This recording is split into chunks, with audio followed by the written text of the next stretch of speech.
Il y a 10 ans de ça, 90% des éleveurs ne connaissaient plus la ferrandaise. Et je pense qu'aujourd'hui, il y a 90% des éleveurs qui connaissent la ferrandaise dans le département de la Loire.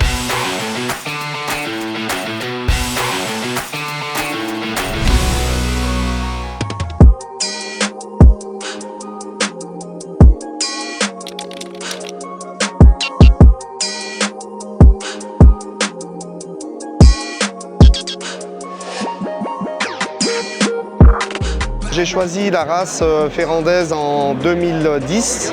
Je voulais acheter 2 vaches. Le but c'était de faire manger un peu avec les chevaux. C'est pas la même herbe qu'elles mangent. Et mon père il m'a dit tu vas en avoir 2, autant avoir quelque chose de spécial. Aujourd'hui il n'y a pas autre chose que de la ferrandaise.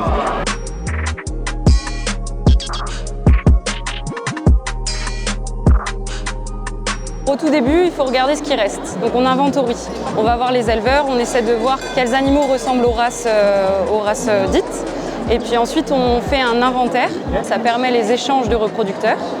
Et derrière, nous, notre travail au niveau de l'Institut de l'élevage et de l'OS, ce sont de faire des plans d'accouplement pour maximiser la variabilité génétique et éviter que les animaux soient trop consanguins. J'insémine toutes mes vaches en insémination artificielle. J'essaye de faire une variabilité génétique au maximum pour, de toute façon, la sauvegarde de la race, c'est là-dessus qu'on pourra gagner, c'est la variabilité.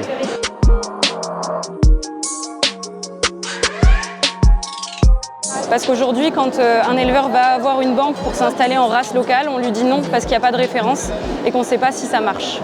Donc aujourd'hui, c'est vraiment montrer que s'installer en race locale, c'est possible et qu'on a des références dans les notions d'économie avec des outils qui sont utilisés dans des grandes races, des outils de durabilité et des outils sur la biodiversité, comme quoi elles sont bénéfiques pour la biodiversité. C'est une race rustique, c'est une race qui valorise bien l'herbe.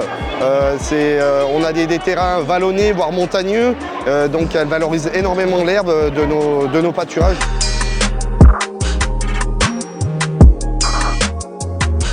C'est une race de chez nous et qui était à l'origine de notre département. C'est elle qui est à l'origine de tous les fromages du Massif central.